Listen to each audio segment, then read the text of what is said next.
The room smelled faintly of stale, recirculated air and mildly ionized punch. A banner stretched across the far wall, printed in a depressingly informal font that translated approximately to "Service Acknowledged." It sagged slightly in the middle. No one had bothered to fix it. Veltar of the Aeronautics Corps stood beneath it, holding a crystal plaque shaped like a stylized time spiral. It had been etched with his name, his identification chain, and the words 402 years of observational excellence, all in slightly off-center script. A dozen or so colleagues and bureaucratic affiliates milled about the room, nursing bland nutrient cubes and murmuring polite acknowledgments. Most had stopped by because the calendar marked the gathering as mandatory, which is the closest the Galactic Council ever came to enthusiasm. Veltar examined the plaque. The crystal was already smudged. He gave it a half-hearted polish on his robe, then gave up. "Quite the milestone," said a voice beside him. He turned to see a minor functionary, Clerk Reln, if he recalled correctly, balancing a data slate and a cup of gray fizz. Younger, polite, and dressed in the standard compliance livery of someone who had never left a temperature-controlled facility in their life. "Indeed," Veltar replied. "I imagine you've seen all sorts of planetary development arcs in that time," Reln continued, in the tone of someone trying to meet a conversational quota. "Anything particularly unusual?" Veltar considered lying, but decided against it. "Well," he said, "there was one." Reln perked up with the subtle desperation of someone hoping for an anecdote to fill silence. "Oh?" Veltar gestured vaguely with his drink. "Standard rotation. Assigned to Sector 945 Beta, System 397522, Planetary Object 3. Carbon-based, bipedal, partial exoskeleton shielding. Moderate war frequency. You know the type."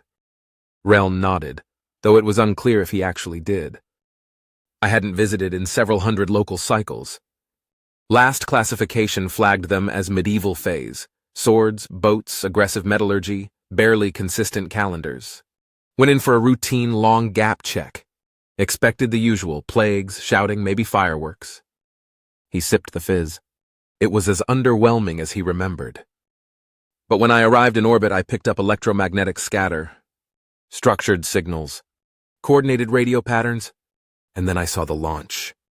Reln blinked. "Launch?" "Combustion-based vertical lift.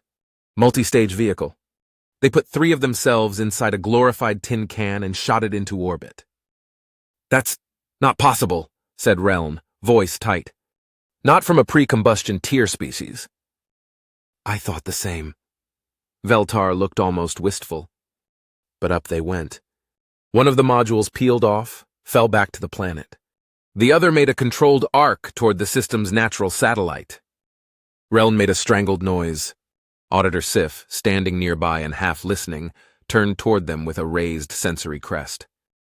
"They detached a smaller lander," Veltar went on. "Sent it down. It had legs. Stubby ones. It bounced a bit. Nearly fell over." He tapped his forehead. "One of them climbed down a ladder and declared that the Eagle had landed. Then he said something dramatic about steps. They planted a symbolic cloth rectangle and collected rocks." Reln looked pale. Sif stepped forward, frowning. "Are you being metaphorical?" she asked. Veltar tilted his head. "Not intentionally." "You're describing an unsanctioned technodeer leap," Sif said slowly. "That would qualify as a pre-contact breach. What year was this?" "By Earth cycles," Veltar said. 1969. Reln's voice cracked. 19? "I filed the appropriate forms," Veltar added. "Priority Evolutionary Acceleration Report, Long-Form Observational Log, Footage Packet, Cultural Scrape Index. Even translated their transmissions. Quite poetic in places. Terrible resolution." "And what happened?" Sif asked. "Nothing. Never heard back," Veltar shrugged. "Assumed cultural oversight would handle it." Reln was already fumbling with his datapad, fingers twitching through login credentials. "That can't be right. We would have triggered a multi-agency response. There would have been a full audit at minimum." Perhaps, Veltar said, someone misplaced it. Rellen's datapad beeped. He froze. I found the report. Sif leaned in. Well? Rellen scrolled. His facial ridges tightened. It's tagged as culturally interesting, subfiled under pre-contact mythological performance studies. Veltar nodded. Ah, that would explain it. There's a deletion log on the alert flag, Rellen added faintly. Stamped 2 cycles after submission. Reviewer note says possibly symbolic ceremony. Low threat. Artistic merit TBD. Sif's mandibles clicked once, then again. That's not even the right department. That's the same subfile that handles interpretive fungus theater. Indeed, said Veltar. Rellen looked up, horrified. The moon landing was filed as performance art? I did try to be clear, Veltar said. There was a video. They saluted the camera. Sif turned away and made a noise that sounded like her soul was buffering. Rellen opened a new search field. I'm going to file a retroactive escalation. This is a classification disaster. Veltar raised his drink. Good luck. They stood in silence as Rellen tapped frantically, and Sif muttered about jurisdictional overlaps. The banner above them flickered once, then reset to read, Service Akin 0, Ledge 3D. Veltar sighed. No one even noticed. The nutrient cubes were starting to sweat. No one had touched the cake substitute since Veltar mentioned combustion-based launch systems. The mood in the room had shifted from mildly uncomfortable obligation to regulatory crisis in progress. Auditor Sif had taken over a side table, her datapad bristling with open windows and escalating urgency flags. She was drafting an official communique to the humans. The header read, Preliminary Acknowledgement of Unwitnessed Achievement. The body was still a mixture of legal hedging and panicked footnotes. We need to get ahead of this, she muttered, flicking her antennae back. This could constitute a clear violation of the Pre-Contact Awareness Threshold Directive. We should have declared observational status at first orbital breach. If this gets reviewed by the Intercultural Ethics Board... It won't, said Veltar. Sif stopped mid-sentence. Excuse me? Veltar took another sip of the gray fizz. You're overthinking it. Clerk Reln, still hunched over his datapad, let out a low whistle.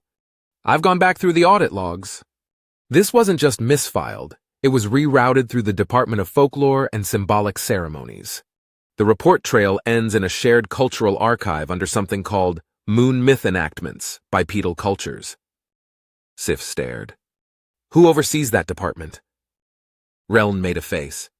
Technically, the Office of Abstract Comprehension. But they share a filing protocol with historical recreation studies and sub-sapient puppetry. Veltar nodded. That sounds correct. Sif turned to him. How are you not more alarmed by this? I was, he said. 300 years ago. I assumed someone in cultural oversight would get around to it. Veltar swirled the fizz thoughtfully.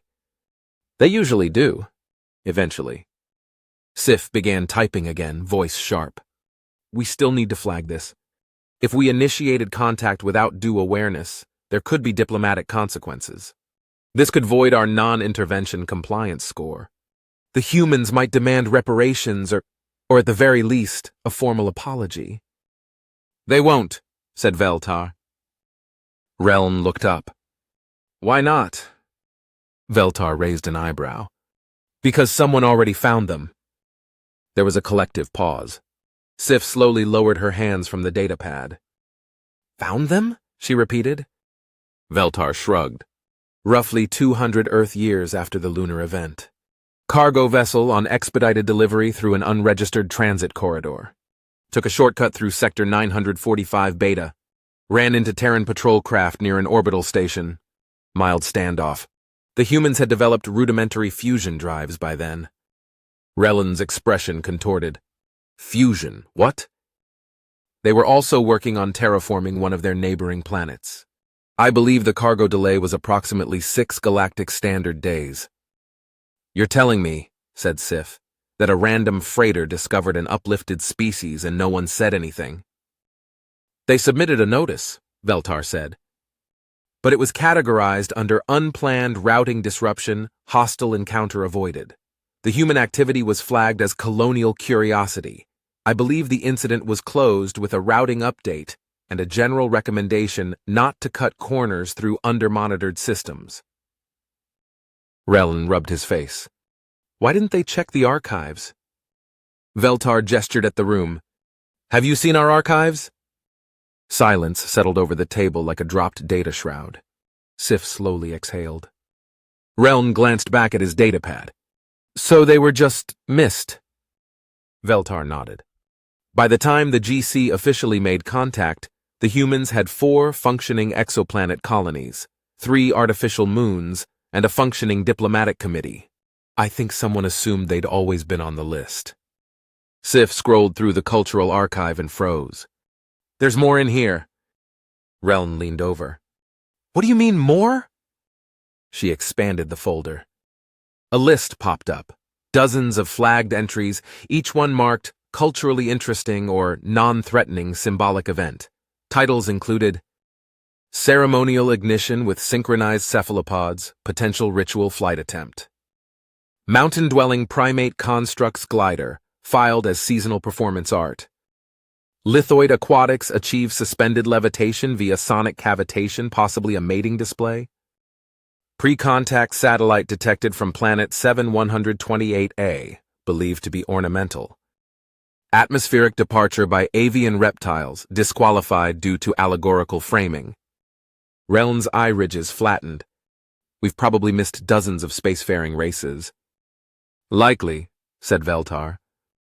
But how? Why? Sif was turning pink around the cranial seams. Because, said Veltar, setting down his fizz, no one wants to file Form 119Q. Reln winced. Is that the potential accidental advancement notification form? Veltar nodded. Requires 6 co-signatures and an approval stamp from the Department of Narrative Integrity. Reln whispered, monsters. Veltar stood, smoothing his robe. Well, I imagine you have plenty of follow-up to do. I'll leave you to it. You're just going to leave? Sif called after him. I'm retired, Veltar said over his shoulder. Best of luck with the apology. Reln stared at the screen. What do we even say to them? Veltar paused at the door. Oh, don't worry. They probably assumed we were ignoring them on purpose. He smiled faintly. Or forgot. Which would be correct? He started to leave, then added, I always meant to follow up. Figured someone in cultural oversight would get around to it. The door hissed shut behind him. In the silence that followed, Sif closed the draft apology. Reln started compiling a new report under Potential Systemic Oversight Pattern High Priority. From the terminal, the list of mislabeled early contacts continued to grow. If you enjoy my stories set in the GC universe, you can now buy Tales from the GC Volume 1 in Kindle and paperback format off Amazon. It would mean the world to me if I sold a few copies, or even if you just flick through 1 or 2 of the stories on your Kindle Unlimited subscription. The links can be found in the description below. Thank you. The next GC story will be out soon.